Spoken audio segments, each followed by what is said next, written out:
Hello and welcome to the Higher Aim of Art. Zoe Frank is a Colorado-based painter who currently shows at Dene's Corey Gallery in Manhattan. Frank received her MFA from Laguna College of Art and Design in 2014 and studied at the Juliet Aristides Atelier at the Gage Academy of Art in Seattle from 2007 to 2011. Frank was awarded the Avigdor Arija Memorial International Residency Scholarship for 2016 from the JSS in Cavite. She was awarded first place in the Manifest 5th International Painting Annual in 2015 and has recently had her second solo show at Gallery Mokum in Amsterdam. On Monday, May the 6th, 2019, Studio Incaminati was pleased to welcome Zoe in her talk, How We Paint Means Something.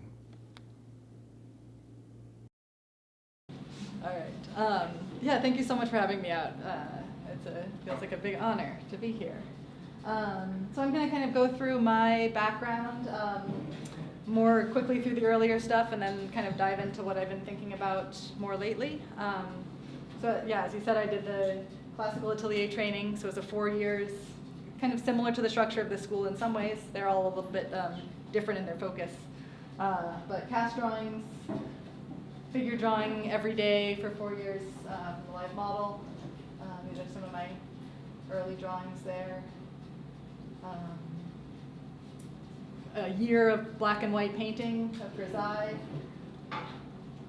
And then finally in the third year moving into color, which is very exciting by the time you get there. And I did a master copy. This one was at the Louvre. I got to spend several months in Paris and did this copy right up there with the Rembrandt.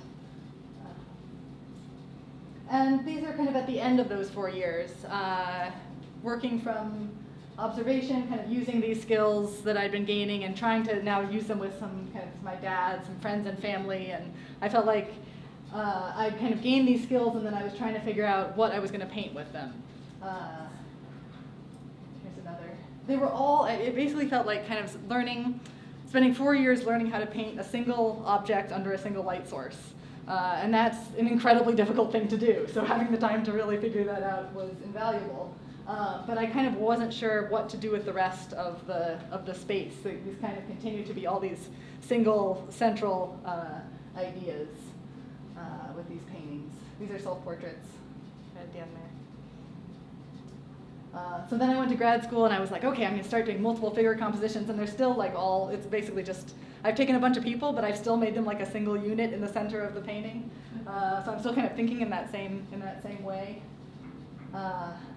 And then a shift kind of happened for me, and I realized that it was not for me, at least over the last kind of 8 years that I've been developing this since leaving the atelier. It's not about what I paint, it's about how I paint, and that is a much more interesting question to me. So I felt like I had learned these skills of how to paint, but I've been realizing that I was just taught one way to paint, and that there's so many different ways that paintings can be approached, and that the very way that they're made actually carries the meaning. That it's not about the subject matter. So that these are 4 images of trees, right? They're just trees, but these are like paintings that mean such different things to me. And maybe this is kind of the Durand is like the type of paintings that I was looking at that point. And I just, as much as I love that painting, and I love that kind of, it's like this God-infused light filling nature and this pastoral landscape, and I don't feel like I live in a world like that right now. That's not the kind of reality that I'm in. And so I've been kind of feeling like there needs to be other ways that I can make sense of the world with the image making. And I love this Mondrian painting. I saw this last year, where it feels like he's using this tree to create space. Like it's not about the tree at all. It's about like this entire rectangle and how that can be broken down into these little increments of space, but with those tree limbs. Or this one, it feels like it's not kind of a naturalistic impression of a garden space. It's like he's kind of planting in each leaf. Each thing is kind of very specifically drawn, this kind of created, synthesized reality. So these paintings all feel very different to me. This one, the David Hockney I also just saw, which is done on an iPad and then kind of expanded out. So that there's just like so many different ways to work. And that painting in the one way that I was taught didn't feel like the way that I was supposed to be painting. Those skills are kind of still undergirding everything that I'm doing, but that language, that way of engaging with the world, doesn't feel as rich to me, I guess. So I started this kind of series of investigations, and this one, the first one was thinking about time while I was in grad school. And these are paintings that start to show process in them. There's kind of mark making, measuring out where things are, letting things kind of from earlier states remain in the surface. That the very kind of way the painting was built is infused kind of into that surface of the image. These are other ones that kind of change a lot over time. They're done from observation. There was a full figure painted in here, and you just kind of took her out. But these kind of remnants of what was there before are still present in the work. And I was interested in trying to get that kind of quality into my paintings. And what I've been discovering is that when there's something that I like in somebody else's painting that I want to get into my own, I can't just make that happen. I can't just suddenly have that happen. I have to kind of set up the world, the physical thing that I'm working from in a way that will make me make those changes happen. So this was a real breakthrough painting for me, where I was working from my tabouret and I had all this crap on there that I'm painting. And I was using that stuff every day, so the whole setup was changing as I went. So I couldn't use the process that I'd been taught, which was to do, in the atelier we would do a fully kind of finished block-in drawing, and then we would transfer it to a canvas, and we would do an underpainting, and then we would paint through section by section very carefully. And I couldn't paint this that way, because it changed every day. I also started on 2 separate pieces of linen that were kind of put together, and then I ended up expanding the painting out and mounting those pieces, kind of cutting them off the stretcher bars and putting them onto this larger board so that my whole environment could get a little bit bigger. So I'm looking kind of to the side and up and down a little bit more.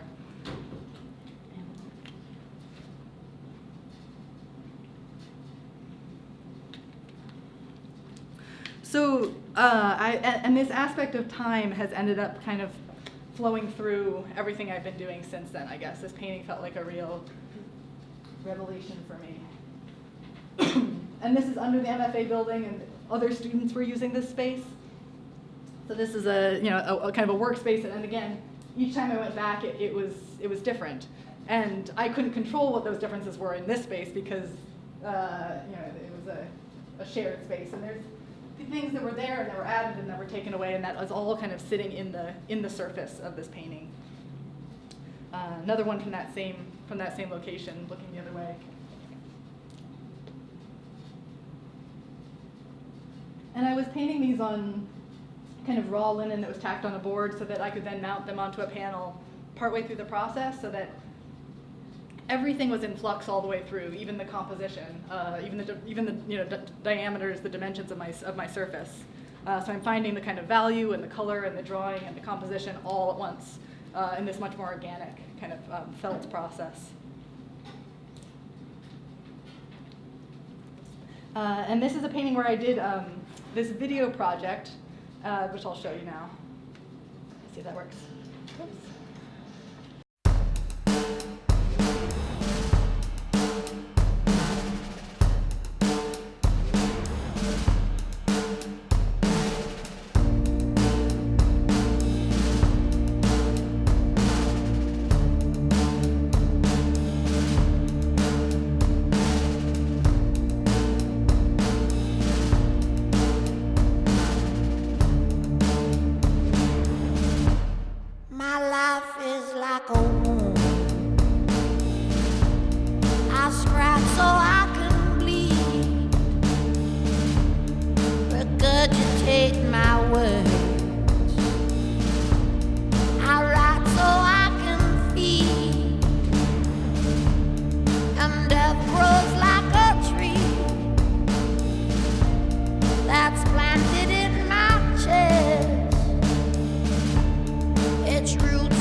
So normally when I'm starting a painting, I'm going straight for the kind of finished result a little bit more directly. But those kind of changes are happening all the time in my work still today, where figures are coming and going, and I'm trying to go for what the final image is going to be, but they're very much kind of these felt things that are in flux all the way until the end. So this was kind of bringing this idea further, and I was working from a lemon tree where the fruit was developing over maybe 4 months, and those leaves were changing every day. And again, I'm working from a subject that I can't control, and kind of building I almost ended up kind of building my own tree from all of these different moments that were happening over the course of these months as the tree was changing. And a shared kitchen space where, again, everybody else is just making my still life for me. I never was interested in still lifes when I was in school because I hated the process of setting these things up. But I've ended up finding still life to be just incredibly fruitful to do all of these experiments with. It just feels so flexible, and the stakes are kind of low. Like, it's just stuff that's there. You can kind of control it and manipulate it and let things kind of shift around. And so I've been just really excited about still life as a way to explore things over the last several years. There's another self-portrait. There's just, I just kind of like all of this kind of crusty stuff that ends up being kind of part of these paintings from what was before. There was this whole bunch of stuff in front of me before, and I ended up just getting rid of it. And a portrait. Most of these are all from observation at this point. There's my lemon tree again, and all these paintings at this in this studio. And then getting into some, these are some kind of narrative paintings that I was trying to do, and kind of trying to break up the space a little bit more, trying to create these more complicated environments that people could be existing in. Thinking about kind of how to separate the space in both of these, I guess. There's like this is my kind of the Manet painting and my nude lady in the background. And then after this kind of aspect of time, the next thing I started thinking about was these kind of different sense of color, and thinking about the world a little bit more in terms of planes rather than in terms of volumes. The training I had done was really about creating volume and really about light and dark, using light and dark to organize the paintings. And I started looking at paintings that are able to get a little bit more stronger color because they're breaking things into planes. And thinking about the world, painters who are looking back at Cézanne and looking at the world in terms of these kind of smaller sensations, rather than everything being these volumes. So this was the next experiments in color. I was the work had been all very neutral colors, so I started using construction paper to kind of set up some of these environments so that I would have to make colorful paintings. So like the time experiments. It's like I had to set up an environment where everything was colored. Otherwise, I just wasn't getting more color into the work. So these were some ones that I set her up with, construction paper all around her, so that I would have to paint the color. There was like nothing neutral in there to get onto.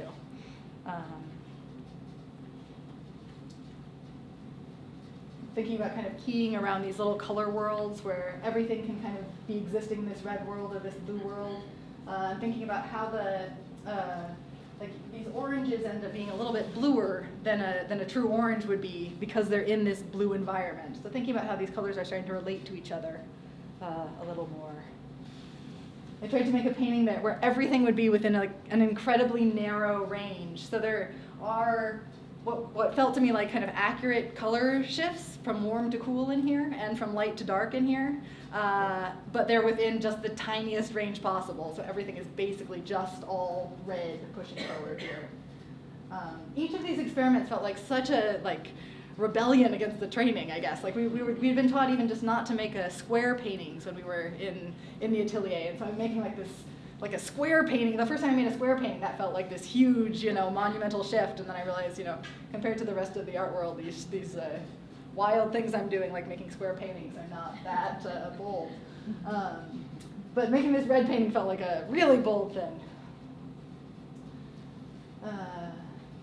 Another one where I was thinking about color a lot with this one as well, where I had a studio with this really nasty, acidic kind of overhead lighting that I just hated, and so I felt like I needed to kind of get into it.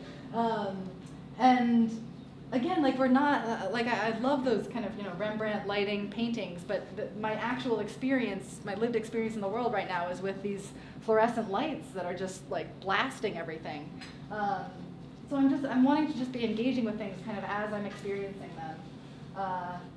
And so I was looking out my window and I was really liking the blue of that night sky against the wall. And the wall, when I was observing it, ended up actually being this more kind of muted purpley color. And I ended up kind of shifting it into this greener key that felt like it got the feeling of that light better than the color I was actually observing. So that felt, this was like a useful painting in that way, where then I'm trying to get accurate relationships based on that new green that I've established, trying to get everything else kind of working with that green.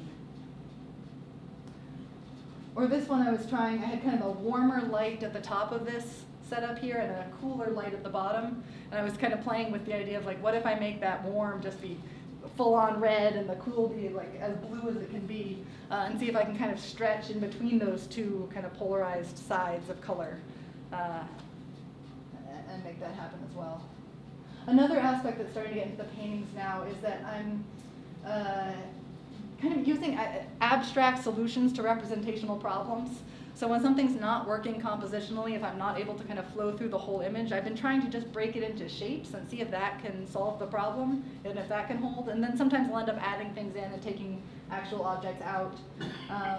But some of the kind of divisions that are happening are me trying to kind of find my way to a composition that feels like it's flowing for me.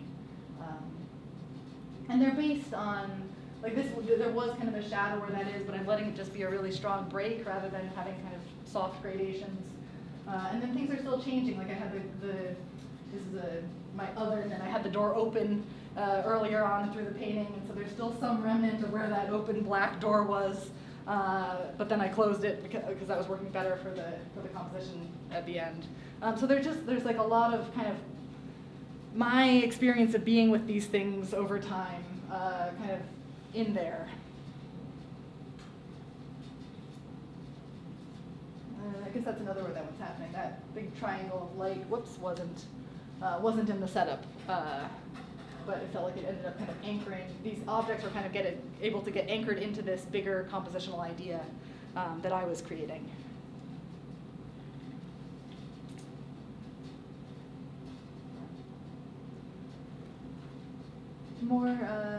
More of these kind of time, color experiments. Thinking about a kind of blue-orange relationship on this one, and one where I'm keying everything towards that green. So kind of adjusting my palette each time so that they're not just every painting isn't going in the same direction. That different paintings can head in different kind of very specific directions, I guess. And I also tried, my palette when I started out was a very neutral kind of earth palette, and then I've been completely gotten rid of all my neutrals for some of these paintings where I'm just using, kind of the most saturated colors I can get, and trying to mix the neutrals. And now I'm maybe bringing some neutrals back in. So I keep people kind of have been asking me about my process, and the process seems to be that every painting is kind of leading to the next, and I haven't made two paintings the same way. Here's one where I'm thinking about color, just like keying everything up as far as it can possibly go. So there was a green wall here, but I'm letting it be fully green, and that warm kind of hardwood floor becomes really, really red orange. Yeah. I've been thinking about how our eye goes so directly towards the figure, and especially towards the head, and how to make paintings where we're able to think a little bit more about the whole rectangle, about the entire painting as a whole unit, rather than the figure being the only kind of unit of space. So I've been loving these bouillards where it feels like he's camouflaging the figures into these environments. And it takes a while to even find them all. It becomes more about this kind of overall patterning in such a beautiful way. So I've been doing some experiments of trying to kind of camouflage my people into the space. so that it's not such a quick read, that we're able to kind of enter in a little bit more slowly and have to kind of decipher our way through these paintings, rather than just seeing everything right away. So I was trying to kind of really emphasize this, using this kind of light and color to bring my eye here, and then maybe those figures will be a little bit slower to see.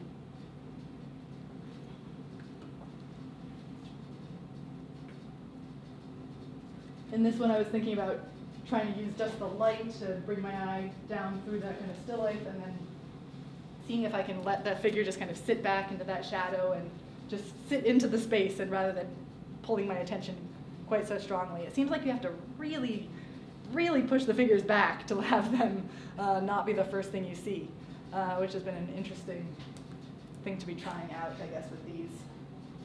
And I'm kind of doing it in the still life here too, where I'm thinking about letting the kind of the main subject matter up here maybe, or letting things really set into the shadows, and using the light to kind of control where I'm looking, kind of looking at this just white wall rather than all of the stuff. And similarly here, trying to kind of bring us, trying to put things in that will kind of slow down my read of the image.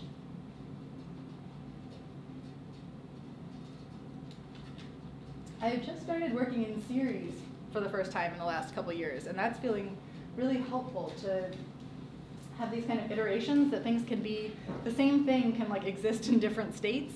And as I've been trying to explore this idea of how to paint, and that there isn't one right way to paint, being able to paint the same subject matter over and over again, and try out some of these different kind of variations on how it could be, has felt kind of freeing for me, so that I can let those multiple states all exist in the world at the same time and not have to lock in on one way of being. So these were from, I was in Berlin last summer and spying on the neighbors across the courtyard, which was really fun to see, and also just like how much the kind of building changed, over the course of the day. It's a whole different experience of that view. So the next experiment, so I was kind of thinking about time and then color and planes, and then the latest investigation has been about pictorial space. So I read this book called Changing Images of Pictorial Space by William Dunning, and I did this whole series of sandwiches where I'm just picking this really stupid still life subject matter that's nice and small, where I can try out these different ideas about space and get to do these experiments myself. So I started kind of thinking about how, I don't know, these feel similar to me in their space. This early fresco and this Cezanne where everything is kind of tipping towards you. Things are wrong. These ellipses are terrible. I would have been, told to correct that in my training. But they're this like felt sense of space that feels so right pictorially. And it's kind of more how we engage with things. Like this tabletop kind of curves and shifts, and as we're living in the world and interacting with things, we're seeing them from different angles, and things are kind of moving and shifting, and it feels like a more kind of lived experience rather than presenting still life objects. And that also just feels a little bit more natural with these kind of subjects I'm doing. I don't want to like present a sandwich to you. It's like, this is a sandwich that I'm, I'm working with, that I'm engaging with in a more lived experience. So this was a painting where I was thinking about kind of multiple viewpoints. So I did half of this painting standing and half of it sitting, and tried to incorporate those two different visions into the same painting. This was one where I was trying to kind of have everything meet at awkward tangents, because I've always been told, like, to create really clear space, you want to make sure everything's kind of stacked in the space and you can see the bottoms of everything. And here I'm kind of trying out, like, what if everything just really awkwardly touches each other and it kind of confuses the space? Can I make that work as a painting? These also feel similar to me spatially, where there's like there's this kind of flip of what's salient and what's recessive. Those negative shapes kind of push forward. Those yellows in the de Kooning push forward. There isn't any sense of real volume. These are really flat paintings, but there is this sense of like every little bump has volume to it. Like there's little tiny bits of volume in it. And the handling of this with the kind of charcoal over the paint on the de Kooning also feels like it has that kind of sense of finding where these folds are. So I was trying a painting where I kind of get that where the space is kind of flipping and flattening.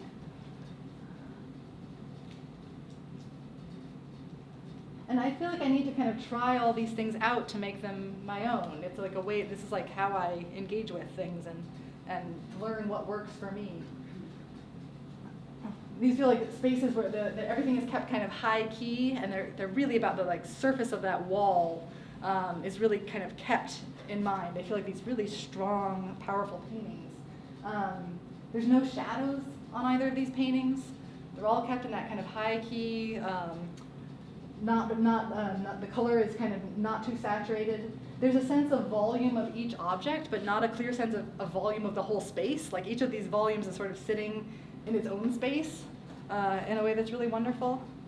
I was thinking about that for this painting. So I've been just looking at art history a lot with these and getting to try things out. And I feel like I'm learning a lot, so that's good. Thinking about that for these paintings, keep putting an actual linear perspective. What if my sandwich exists in a cohesive universe, but a very artificial one? Thinking about kind of building light and dark, like that Last Supper painting with the sandwich on the far side.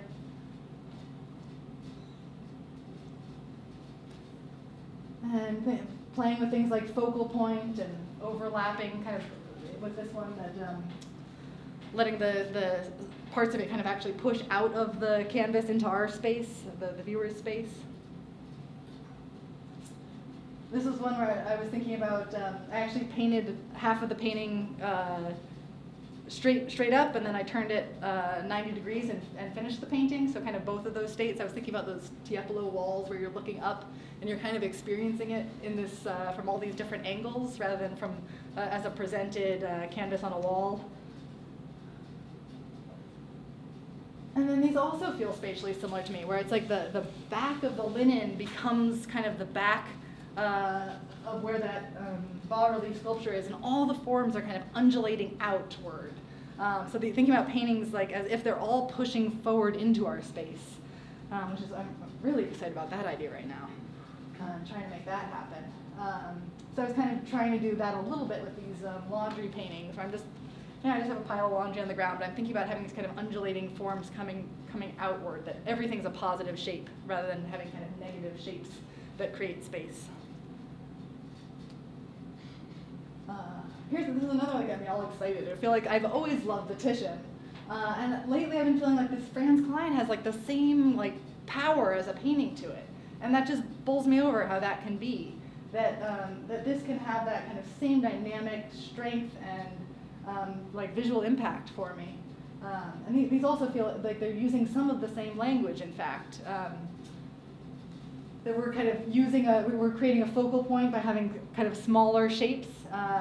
We have small shapes and big shapes. We have value contrast. We have this kind of movement of gesture. The color in both of these is kind of a secondary aspect.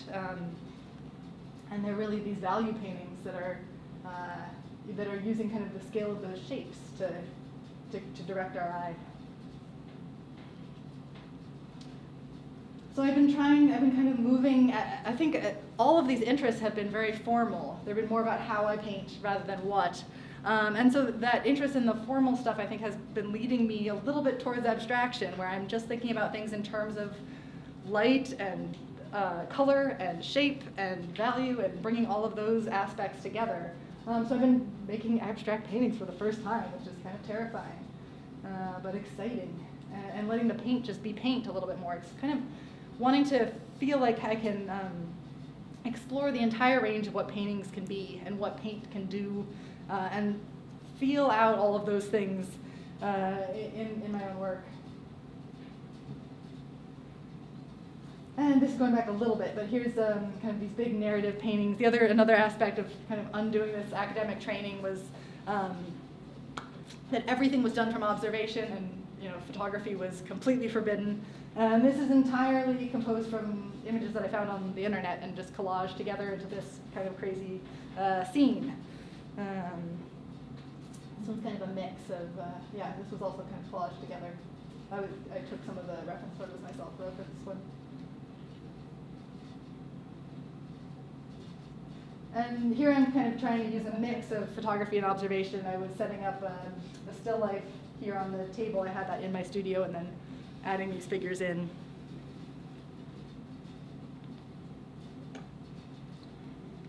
I was thinking of this as like this awkward dinner party where everybody's really fully expressing how they actually feel about things rather than kind of containing it inside.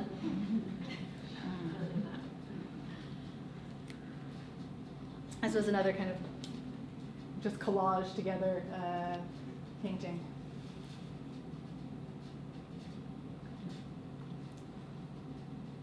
And then I started using these historical paintings as kind of the underlying structure for some of the work.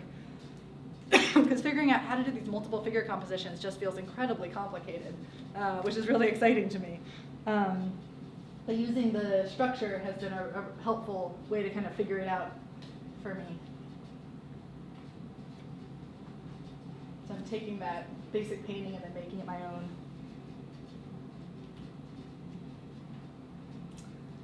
And then this one was from last year, using the Raft of Medusa as the kind of underlying structure for the figure composition.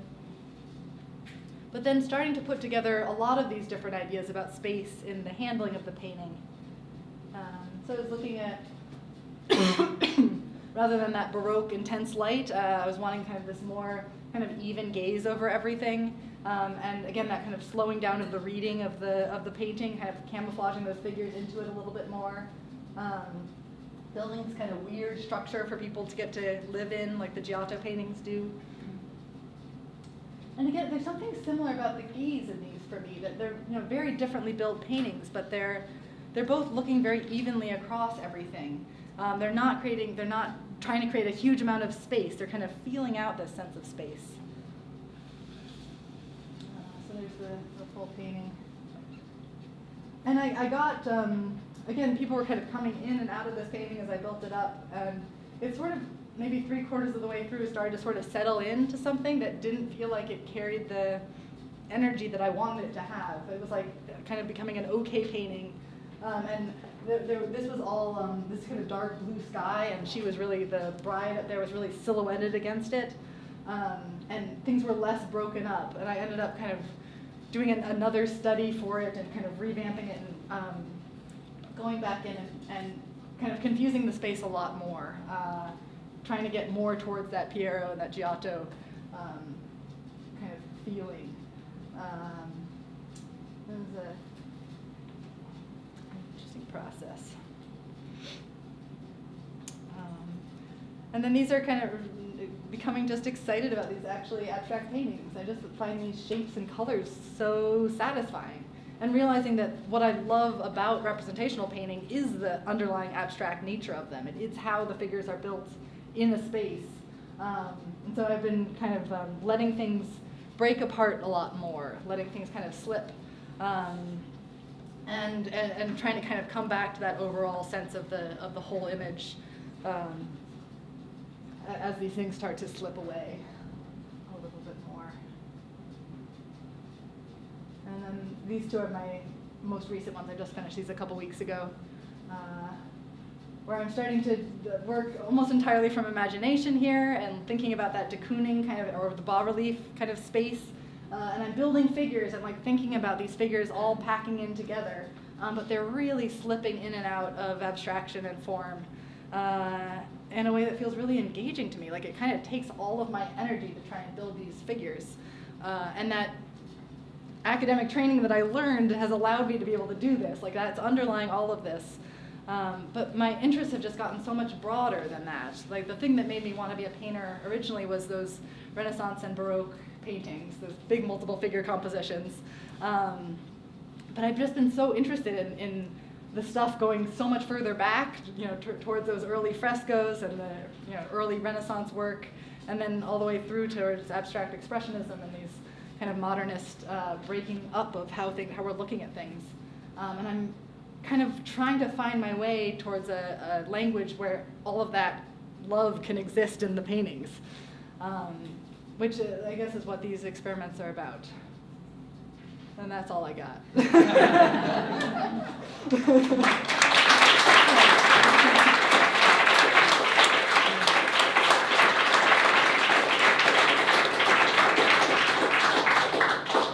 So you guys have any questions for me? Yeah. I have a really, it's just a technical thing, but can you give us some idea of how big some of these paintings are to show you, just so we have an idea? Yeah, I should have done I that. know the wedding was really large, but then.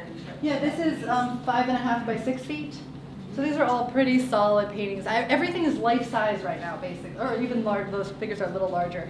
But like those sandwiches are all like life size sandwiches, and these are life size figures. I seem to be liking that scale relationship of just really being able to get into things as I feel them. Yeah. So the wedding one is 8 by 12 feet. So they're quite large. Yeah. Yeah.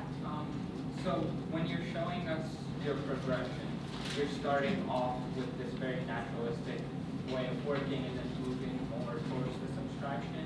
And I'm wondering, for someone who's starting out with a love of abstraction and also figuration, would you recommend like putting the love of the abstraction aside for a second, learning how to depict things as naturalistically as possible, and then bringing that back in, or would you say to sort of like play with it as you're learning? Oh, I don't know. I don't know. I mean, learning to paint the figure really well takes just a tremendous amount of time and effort. It's a really, really hard thing to do. So taking the time, if you're interested in doing that, taking the time to really do it is a really wonderful thing. Yeah, and I think that interest carries through. Like I went into that atelier training knowing that I didn't want to paint that way, that I wanted that to be a foundation for the work, and then I wanted to just like develop as a painter and see where it went. So you can come back to it. That is for sure. But there's so many different ways to work. Again, like if you're actually interested in doing that type of work, or if you want that in the paintings. I'm not sure what the right answer is to that. It's hard to have it all at once. Yeah. I'm sorry. Yeah. Questions back there? Yeah? Oh. I have a lot of questions. So do I. I'm going to break it down into 3. Okay, so one is on your kind of journey, where you like going to the more modern art school, I guess, were you encouraged to? Was there a lot more emphasis on process, and you're encouraged to do that? And then I'm wondering too about how you kind of, in that one, there was one painting you did where you were talking about breaking it down into planes and kind of abstract planes, and how you kind of make sense of what's working in abstract pictures. I don't know, is that something that's like all internal, it's yourself, or something that you are in discussion with other people or in school, or yeah, like where that kind of journey of like that abstraction, where that's kind of taken you, Yeah. or where you got your influences. Yeah, let me do those 2 before I get to the 3rd, because I'm gonna forget the other ones. The first one I was thinking about, the grad school I went to was actually more like narrative focused. They wanted us to be thinking about what we were painting a lot more, and I think it was sort of in reaction to that I realized I'm not interested in this, or I'm not as interested in that right now. But I want the narrative, if there is a story going on in here, but I want that to be a little further back. I don't want that to be the first thing you see. I want the meaning to be carried through the structure of the painting. and that then there can be a narrative that's sort of pulled out from that. So the part about process and these kind of more formal investigations has been, I think, my own way of finding a way forward. Because I know that, like, from talking, I mean, that you tends to be very emphasized in other art schools that are not affiliated. Yeah. So I was just wondering if that's part of your experience. Yeah. But it seems like you kind of found that a little bit more on your own. A little bit more. I think there was some more talking about process, and they were showing some of those painters who I became more interested in, kind of finding some of it started from looking at other painters and seeing what's going on in their work and kind of trying to figure out what are they doing, how are they approaching this, and how can I approach it in maybe a slightly similar way to get a slightly similar result, because I didn't want the same result that I'd been getting with that one process that I'd been taught. And in terms of the abstract stuff, it's felt like I'm sort of feeling my way through it, and I am looking at paintings. I feel like the abstract expressionists are like my new friends. I go to the museums now, and I'm like, oh, there's my guys. I love these things now, and I didn't see that before. I wasn't connecting in that way. So I'm looking at stuff and like at one point there was just this big triangle here. Like I needed something to break up this space in the painting. Like this area was causing a problem. So I had this really dark triangle here at one point, and then I ended up realizing like I need to put an actual like bush in there or whatever it would be. So I ended up kind of adding a plant in, and the triangle went away. So it's like I'm kind of going back and forth between parts where it can, and some of it is like, you know, the kind of folds of that cloth can just become like a straight line rather than needing to be a fully articulated fold. Yeah. That was my second question is going to be asking you to kind of break down that painting specifically and just, what kind of resource, or if you were working from a photograph, you're collaging, I did some kind of color studies for it first, and I took reference photos for all of the figures, and then I put them together in those kind of color studies. I had them all kind of separate. I didn't actually collage them together, except onto my own painted studies. And then I started just really broad. I was just like laying out big shapes. Like I kind of got the whole thing covered in like a week, where like every head was just like a light shape and a shadow shape. Just big masses of color, and then started kind of breaking things down into smaller and smaller shifts. And then things just kind of, like I added in this kind of patterning, and this whole part I had this really strong kind of upward arc going this way, and I was needing a bigger kind of counter arc going that way, so I was kind of trying to lighten things and darken things. Like the whole value structure of the painting kept shifting. It wasn't like I had this thing and then I was just refining it. Like the whole thing was kind of in flux. And this girl got added in, like, after a year of working on the painting, like in the last 2 weeks, I kind of put her in and felt like, oh, okay, that kind of finishes up that area in a way that worked better than it had. Does that somewhat answer your question? And I actually ended up, it was kind of settling in, as I was saying, into this more Baroque-like space, this more kind of big value contrast, more depth. And then I ended up pushing it even further in the other direction. Like a few months before I finished, it was like really getting weird. And then so I ended up kind of pushing it too far in this other like flat patterny direction, and then sort of settled it back down.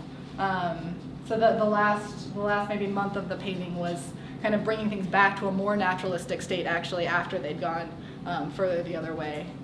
And maybe this is my last one. So you said that your process is, people ask you about your process and it's different for everything. Yeah. I do feel like you can still pick out, like you can tell it's yours for these paintings. Well, that's good. Yeah. I'm not sure sometimes. It feels like I'm all over the place.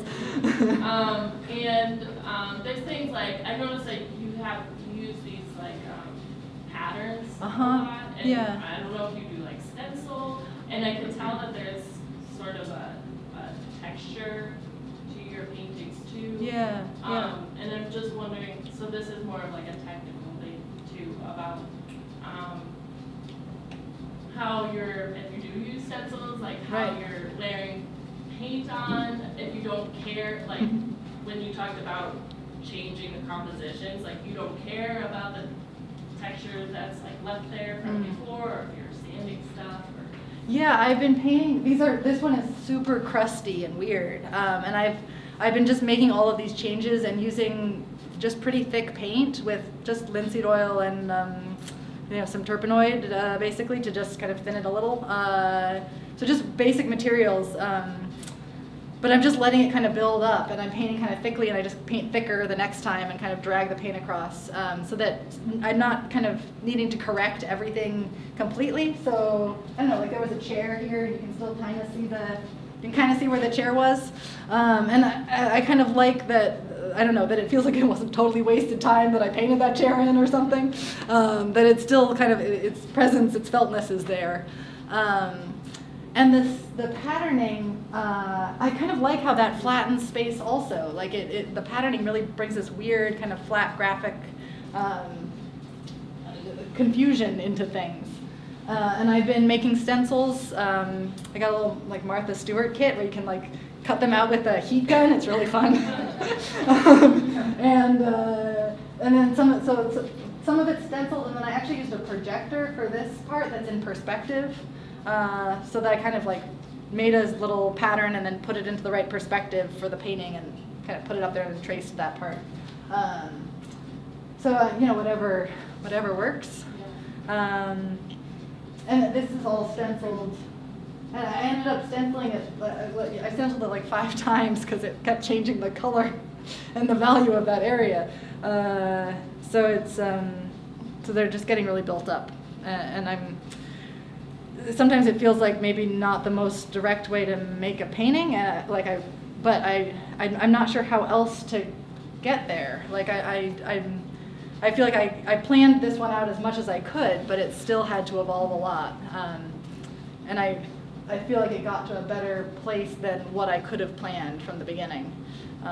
So I want to let that process feel open enough that I can follow things, I guess. Yeah. Either one. So I'm looking at this painting and my eye is moving all over the place, right?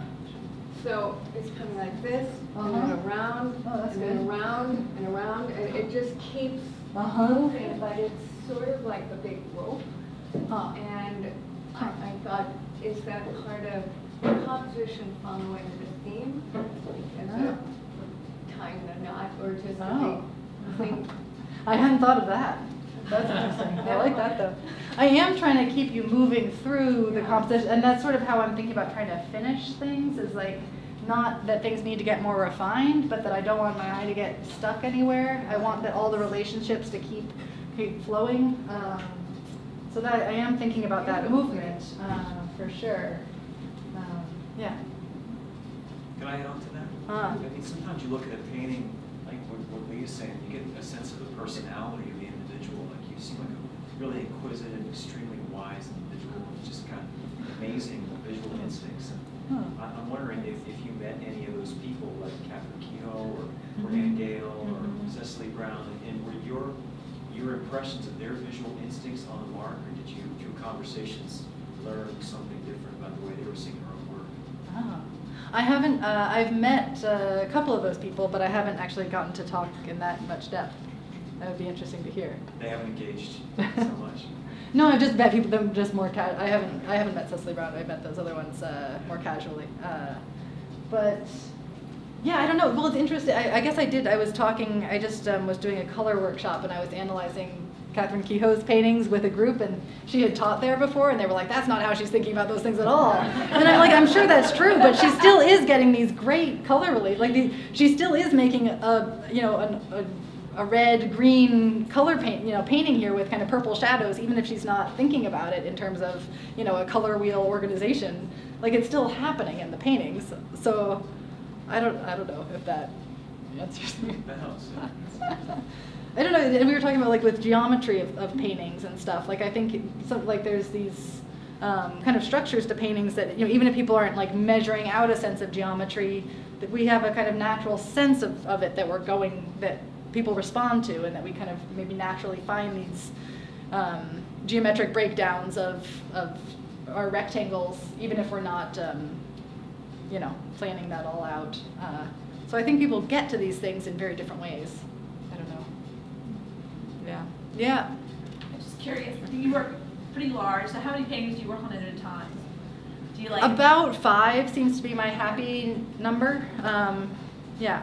If I seem to have a lot of momentum at the beginning of a process where I know exactly what I need to do, and this is going to be like the best painting I've ever made, and it's like going to be amazing. So I was working on this straight through for about 3 months, and then you get to a place where it's not so clear what needs to happen next, and it's not the greatest painting that's ever been made.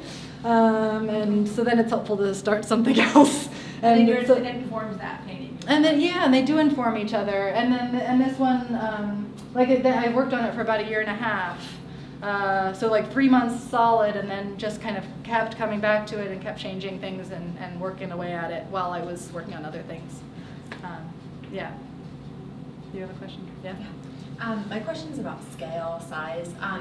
So I noticed that you work small sometimes, medium, and then really large. Yeah. And with all your experimenting and all your questions that you ask yourself about painting and the what ifs, and do you feel like you could have become the same painter had you not also done really large paintings and really small paintings? Like, how important do you think it is to like really vary? And I guess I'm asking for myself too, because I get stuck in the same scale all the time.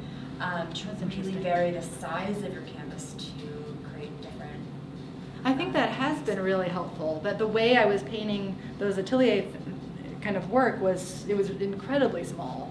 We were working, but they were basically I would spend 3 hours on one little section and kind of work my way through, and that handling is so different than these sort of felt out life-size figures. It just gives you so much more space to like. And it feels like an embodied way of working. Like when I'm working on these things, I'm moving back like 20 feet to get be able to see the whole thing. And it's just like that's such a different experience than sitting and painting a little thing. So I feel like each of these different experiments has really brought in different ways of working and looking, and different ways of handling the materials, different brushes that I would be using. I think that's been really informative. And will you use like much bigger brushes when you go to your larger canvases? Sometimes, they're mainly like bristle brushes that are like An inch. Yeah, a little less than that probably. Yeah, some big ones, but yeah. I don't know. So I guess all of these experiments have felt really informative. So I think it's good to try all of that. Yeah. I'm not sure how to ask this question, but I'll try to start. So when you showed your earlier work, there were figures in an environment. You were saying that you weren't sure how to place them in the environment, Yeah. And I noticed that you had the horizon lines very low.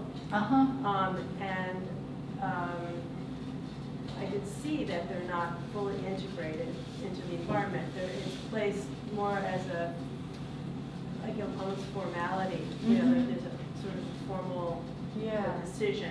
Made. And at some point, as you're showing your work, I realized that the figures are fully integrated into the environment. The horizon line is consistent with things, and So, were you conscious of that, or did it just happen as a result of painting still life, painting objects in rooms, or people and figures in spaces and things like that? No, I felt like I was really trying to have to figure that out, because I felt like I didn't have any kind of experience with that, where I was taught how to paint the one thing under the light, and the rest of it was sort of like making nice proportions around the one thing. Right. So that was satisfying. But beyond that, there wasn't any sense of how to build a whole painting. So that wasn't in your training? reading Not it at all, all, really. So that's been just a lot of experimenting, I guess, and trying out different approaches to it. Where I've tried setting some of these in like a space, like an apartment that I'm actually living in, and trying to incorporate them into that environment that I have. Or this one I'm kind of made up. I was looking online for like wedding venues to stage my painting at. This one is a place in LA, which I've never been to, but it looks nice. But I was just kind of using some of the basic structure, but then adding all this patterning and making it my own, and adding these plants in, and kind of building this whole world for them to live in. But that's felt really complicated, and I think. But some of the experiments have been helpful. Like the still life has got me thinking about like a whole space better, I think. And I've been kind of deliberately using the still life to try and not be about the objects, but be about the whole space. And then the abstract kind of element coming in, thinking more again about just the whole space and not about any specific object, but how these can be paintings that are all over, that everything is kind of integrated and in reaction to each other. So that feels like I feel like that these, I don't know, that this kind of painting is going to make me make better representational paintings too. It's not that I'm like moving away from representation, but that these things can kind of inform each other. Yeah, it's interesting how the more abstract you got, the more your figures in the space are kind of interacting. Totally integrate. That's what I've been. That's good. That's what I've been working on. That's very satisfying to hear. Happen naturally, you know. Yeah. Yeah, and again, and I think, and these things don't just happen naturally. Like I think if you're like, okay, I have to set up a project that makes me do the thing that I want to do. So that's like my takeaway to try it out, to like just actually set up the thing that makes you do that. So if like you're wanting to work, more broadly, it's like working on a really large painting and only using large brushes or whatever it is. Like you can't just kind of keep the same scale and the same brushes and say I'm gonna work more broadly on this painting or something. Like it just doesn't happen unless you make it happen, I guess. Yeah. Yep. Two questions. Small one, big one. Small one, I guess it was a wedding venue that you mentioned. Yeah. If you put that back on the screen, what's the title of this? Wedding. Wedding. Okay. We're going with very mundane titles. Keep it simple. Small question. Tough question. If you feel comfortable sharing, what's the biggest challenge you found in breaking out from the restrictions of the earlier training and the academic guardrails? It's really hard. Like once you've spent 4 years trying to learn how to get like an accurate likeness and a sense of volume and a sense of structure in a head, like to make a painting where you don't have any heads just feels like crazy. It just feels crazy. So I think it feels really hard to let go of that stuff, because I also love those paintings that are just beautifully rendered and have that sense of like life and like. So being willing to let go of some of that has been really hard, and it's been kind of a slow process. I think you can kind of maybe see the progression a little bit, where it's sort of things are slow. I'm so slowly letting go of things and trying to kind of find the pieces that are actually really essential to me and what I'm okay letting go of, and then letting things go and then bringing them back, so that there's this progression of kind of investigation where it's not random. I'm like, the things that worked kind of keep carrying through, and there's paintings that were maybe not as great of experiments, where it's like, oh, okay, I tried that, now I can set that aside, but I have to try it. So I guess that's been like the way that I've gone about kind of moving away from that training, is just kind of slowly trying everything I was told not to do, and then finding the things that actually, and then now they mean something to me. Like I try to paint, like I don't know, I'd always been told to paint like the background and then the figure next to it, to like create this context for the figure. So we were always taught to kind of like work from the back to the front of the painting. And I was like, well, I'm not going to do that, right? I'm going to paint all the faces and all the figures first. And then I ended up painting the background, and then I ended up repainting all of the faces and all of the figures. I was like, oh my gosh, okay, this is, I see why they told us to do this. But now it's mine, and now I really believe that that's how I want to work, and I'm always working with things in relationship to each other. I'm always working on the thing and the background and the thing, kind of section by section, and that's mine now because I tried not doing it. So that's been the only way for me to kind of undo that training, I guess, or find my way towards what was essential in it. For me, yeah. This is a technical question, but what kind of support do you paint on, and what's your palette like? So it's a stupid question. Yeah. For the little ones, I've been liking those aluminum composite material panels. They've been really easy to use. So that all the little still lifes are on that. I get it big 4x8 sheets, and you can break it down with a Dye bond? Yeah, like dye bond. And then the big ones are linen, oil primed linen. They'd be really heavy if they were that big. But yeah, that's the main things. And then there's some that are kind of linen mounted on panel is also a really nice surface. I was wondering that some of them like the build up looks like it has a big heart on it. Some of them have that, some of them don't. This one was just tacked on a wall, so it was painted on a rigid structure. And then the palette, I've been using a handheld palette still. I got a little bit of a bigger one than I had to begin with. I meant like your color palette. Like, are there certain colors that you've been? Like, I know from your earlier work it was pretty more probably earth tones. Yeah. Are there certain colors that you're using now? Again, it's kind of changing all the time, and I've I keep kind of adding things on. It's a lot. It's mainly cadmiums right now, actually, and I've gotten rid of all of those earth tones because I felt like I had this kind of go-to, like I would always kind of start with burnt umber, and the shadows would be like mainly this kind of burnt umber color, and I don't want a shadow to always be burnt umber. I want it to like be an observed color that I'm mixing and making myself kind of see and find. So right now it's all cadmiums basically, and some other, trying out other things as well, like weird, quinocrinones and other bright things. Yeah. Yeah. So you said you took the reference photos of the figures for this. Like, at what point did you do that? Like, how much did you plan when you started it? I mean, I realize it changed along the way. But. Right. What did I do? I guess I had just done some drawing before that. So I did some drawings and kind of had planned out. And I was using that painting as the kind of structure for some of the figures, so that made it kind of easier to take the references because I was mimicking some of those poses. And then I ended up kind of re-photographing people through, I could have shown a progression of this being in process, but there was like another couple here, and this was a different woman, and there was another woman back here. So yeah, there's I ended up kind of painting in new people and re-photographing some things as I went. Also, yeah. Yeah. So the painting you showed us that was your most recent. I'm curious because I thought you said, although I could be wrong, that you're still thinking of form in a painting like that. And I'm wondering if that's true. Is the conception here like figures of the environment, or is it pure just like the way the paint reacts? And if form is accurate, could you maybe point out some parts of the painting where you were thinking that way? Or?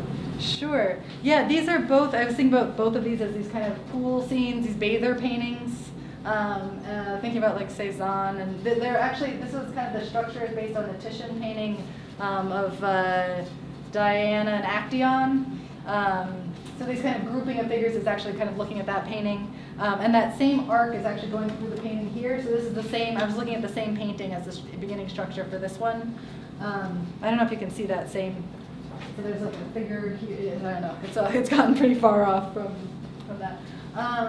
But maybe it's a little hard to see in the slide, but this is like an arm and an elbow and somebody else's arm and somebody's knee here. And this is like a torso coming into a knee, somebody's foot and knee and hip and back. So I had tried making the first time I tried making an abstract painting, I felt really stupid. I was just like kind of putting color and stuff around, and it just felt kind of decorative and flat. And then when I started trying to use the paint to build form, it became really, really engaging. So so all of these marks, I'm like trying to build a form, and I'm really bad at working from my head. So that feels really difficult to do. But if I'm letting it kind of come in and out of form and not have to build an entire figure, if I can just let things kind of slip away, then it feels, I don't know, it was an interesting process. So each of these, I know there's like an elbow and a hand and a body coming down here. So I was thinking about kind of these figures kind of all interlocking and having no negative space. So it's like like that bas-relief or that de Kooning painting where everything's interlocking and everything's a positive kind of bulking forward form. And so so I was thinking about it as this kind of pool scene or kind of like a beach scene. And the figures are kind of getting smaller as they go back in space, actually. And I'm thinking about these kind of like, I don't know, what are those, like deck chair kind of patterning and stuff. So I'm like, each thing that I'm building feels very specific and deliberate. Otherwise it felt just like, I don't know, what's the point of just like putting colors around or something? Yeah, so, are you able to see them in there once I point them out? Yeah, Okay. I have a suspicion that I'm pretty far back, so maybe Okay. it's hard to see, but I do have a follow-up question. Yeah. And if in your experience painting, it was less engaging, for lack of a better term, to just be working with colors without form. But you have a relationship with abstract expression. And when you look at their paintings, and those do speak to you, the ones that don't have form, am I right about that or no? Yeah. Yeah, but I think they still have like structure and space and movement. So you wouldn't, like decorative, you wouldn't describe it as decorative or design? No, I think they are that too. Yeah. And I don't think that's bad to be decorative or designed at all. But I guess for me, I felt like I needed, I'm really interested in form. And I needed something more to grab onto. That even if they don't, I guess for me it felt like even if they don't read as, even if you can't tell what it is, I have to, the marks have to have been like meant something. I want marks that mean something. So if they meant something to me, it doesn't matter if you can't tell what it is that they meant, but they will look different than marks where I'm just making marks. They'll look like they're moving in a way that's more specific. Is that? Yeah. Yeah. I think what you saw about when you see an abstract painting that maybe doesn't have form, but if you see like a movement or a space, then there's something that's happening there. It's not just willy-nilly. Yeah. No, it feels like that. But they're based on they're based on, you know, intentional mark making as well, and maybe they're, you know, like that Franz Klein is maybe based on these kind of bridge structures or something that I showed with the Titian, you know. But it doesn't matter if I can tell if it's a bridge or not. They feel like really specific marks. Yeah. So the way you're talking about composition, you referred to geometry earlier. Is it like I've been working on composition? I have to like figure out every single aspect of that design before I would want to execute it, and to be able to explain it all. Or do you just see how it feels? Like you just go for it? It seems like you're trying to get my way through it. Like how far away can you be from really still feel form at this moment or something like that? Almost like maybe you're just trying to take it as far as you can, or do you just like do you plan this out, or do you like thumbnails? Like what is that process for? These are I did for this one I did do kind of a digital collage for this, and I was actually looking at kind of just piecing together these historic paintings that I started working from. But then most of it is actually, like, I just ended up kind of repainting the entire forms as I went. So I felt like I couldn't, I don't know, to get these figures, like if I tried to kind of paint into them again and build them up more, they became these like tight fixed things. For them to feel fluid, I ended up having like I would work into a section and I'd have to make all new figures in all new positions. So they're really shifting and changing. And with the other ones that were more solid, I am trying to plan them out. They're different. I guess that's the thing, is as I have a different process for every painting. Like the wedding, I tried to plan out as much as I could, but some of the other ones I've been kind of deliberately not planning at all, and not, you know, those ones where I wasn't even planning what the outside dimensions were going to be, so that the entire thing is just active. I think I was feeling a little bit like when I was planning things out that much, my brain was turning off a little bit. Like I was really trying to figure everything out at the beginning, and then I could just sort of like, you know, put on a little audiobook and just sort of like fill in the little forms. And that I want to like find a process that takes more of me, that like takes all of my attention, that's completely engaging. And I feel like if I find that process, like more of me is going to get into the paintings, and the paintings are going to have more presence in them because I've put as much of myself in as possible. So trying to find and I don't think other people need that process. I think other people have different processes that bring out the most get to their nature or bring out their kind of natural way of working. But these ones that are less planned, for me, they feel more engaged. And I feel like my first thought with composition is like not my best thought. My first thought is always like the most schematic, straightforward, in the middle of the painting. You know, everything is at right angles with the rectangle. It's just like the most kind of simplified schematic version is what comes to mind first when I come up with an idea. And letting these things evolve gets me much further than that. And I'm interested to see where they go. I guess the other way to think about I've been thinking about painting is that I want these to be like a site of exploration rather than a finished product. So like I don't want to feel like I'm in the studio kind of producing a series of paintings. I'm thinking about more like a laboratory where I'm in there and doing these experiments, and one thing's leading to the next, and I'm trying out ideas. And that these paintings are just kind of the site where that thing happened. That's where these discoveries happened, and if there's traces of what went into them, that's kind of wonderful. And there's like, what's the point of doing the painting if I've already planned the whole thing out? Then I'm not discovering stuff. And I want to like, the whole point is for me to be learning and discovering as I move through these things. Yeah. I have a question about the using the historical paintings. Do you use them just to, I guess, you know, like a compositional starting place, or is there a thematic relationship between those paintings and your painting?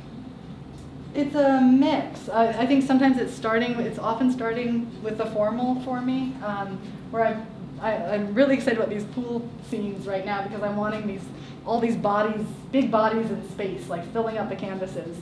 And the pools feel like a great way to get all these bodies together. So it's not that I was, that excited about pools. It's like, oh. So, but then, so I'm looking at that Titian, Diana, which I don't have an image of, but I'm looking at those paintings of how other people have approached that subject matter. And like for this one, it feels kind of silly, but like in the Raft of the Medusa, we have this kind of movement from the dead bodies in the foreground back towards the horizon, where there's this little ship that's going to come rescue the raft. So they're sort of, it feels like to me they're kind of moving from like despair in the foreground to like hope in the background, and there's this like energy that kind of starts. And so in kind of a silly way, I guess I'm thinking about like the bride being our salvation here. Like instead of the ship, it's like, marriage is being held up aloft as this, the thing that we're all reaching for. And then we have these kind of drunk single people in the front, and towards the more coupled, happier people as they move closer to the bride, whereas it's just like the height of salvation.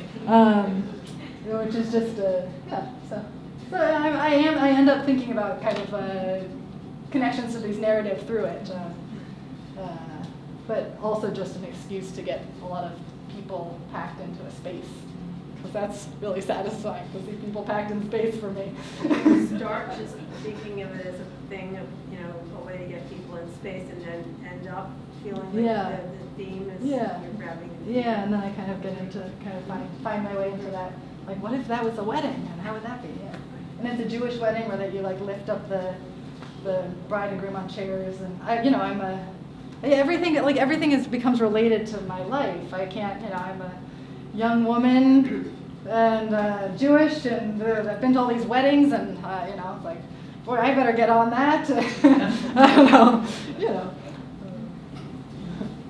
All right. Yes.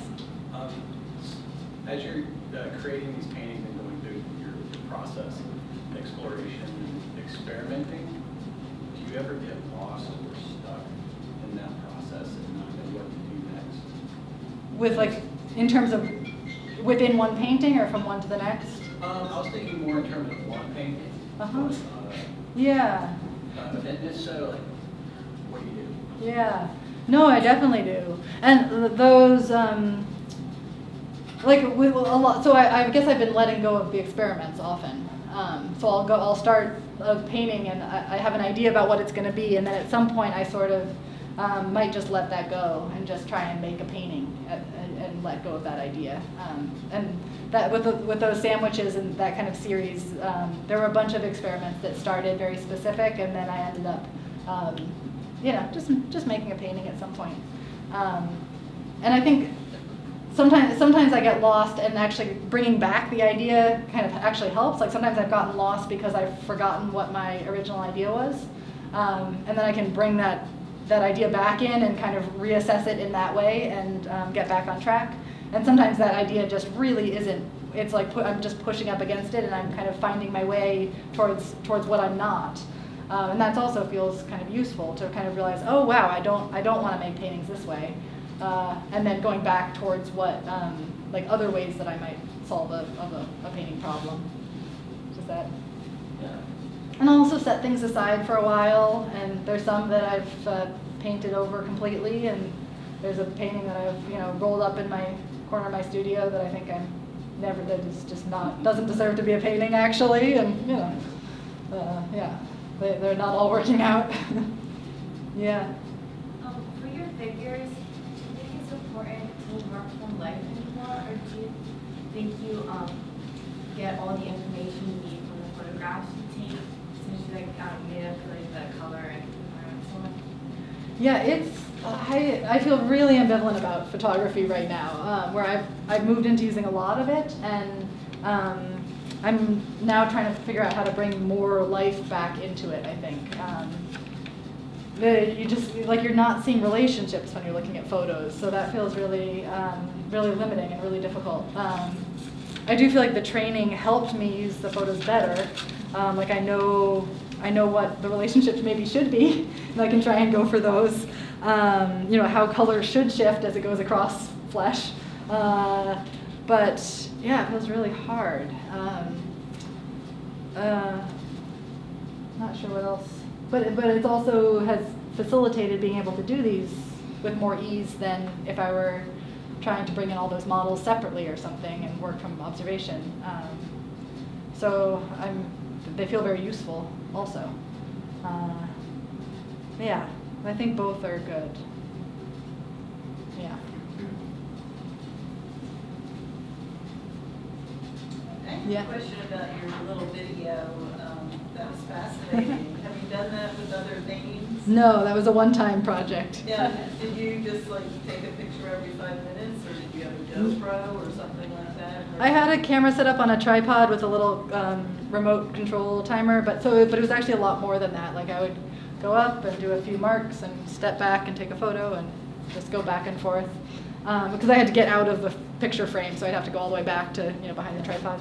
But it was actually really useful because you're always told to like step back from your work, and it's like it really does help. And it felt like a much more fluid process actually, because I was just like I was stepping back the entire time, which was actually really helpful. And were you influenced at all by William Kentridge? Yeah, I really like this. Yeah. Because his work is pretty fascinating. Yeah. So that was what I was thinking about when I started that one, was trying to make this little narrative happen within a painting, like letting the changes actually become a little bit of a story or something. Yeah. On the more like sort of like professional end as opposed to like process, did you make a decision to like what you wanted to do after your training? Like, did you want to go gallery? Did you want to go commission, portrait? Like, did you make that decision, or did you just wait for that to kind of happen? My dream was always to just be able to be a painter, and I guess to do that through galleries, like to be able to just make the paintings I want to make and be able to sell them. which is remarkably kind of working right now. And hopefully that will continue. It's a very, unclear career to choose. And I've just seen other people where it goes up and down and changes a lot over time. But right now I've been able to be making my own paintings and just selling them, and that's been terrific. I have tried to balance things out a little bit of like, I've done a little bit of teaching and a little bit of commissions and things to just feel like I have multiple revenue sources if one thing doesn't work out, to just have a little bit more stability that way. But yeah, I didn't want to, I kind of deliberately didn't do any full-time teaching. I've been kind of limiting that because I felt like that, I'd seen that take so much time from people's work. And doing the portraits feels like it got me like a little bit more stuck into that atelier mode of working, and being able to just do these experiments has sort of let me find my way a little bit more quickly, I think. So I've been really lucky with that. I have a quick question about that too. Yeah. Do you feel any pressure from any of your galleries to, like, you've done so many beautiful different kinds of things? Do you have the galleries list? Your still lives are really good. They're selling, baby. We need some more of those. I'm not really doing those right now. There's like gentle pressure about that, and I'm trying to not listen. I think it's hard to not get affected by that at all. But I've been kind of being like I don't know, maybe deliberately stubborn about it. I just had a show that didn't sell as well as the previous show, and I think the paintings are a lot weirder this time. But I think it's also just about finding a different venue for them, like that there are galleries showing every type of painting you can imagine. So finding the place where that does fit, I don't know, is sort of the way I've been trying to approach that, rather than trying to fit my work into a specific gallery's. So you're just kind of keeping your... I just plug my ears. Or I've done a couple, like I showed like a little white dress hanging on a wall at the beginning, and it was like, gosh, I could have sold, I ended up making 3 of those. I made like a white shirt and a white dress and like 2 white shirts. And then it's like, okay, three's enough. We're good with that. Now it's time to move on to the next thing. Yeah. So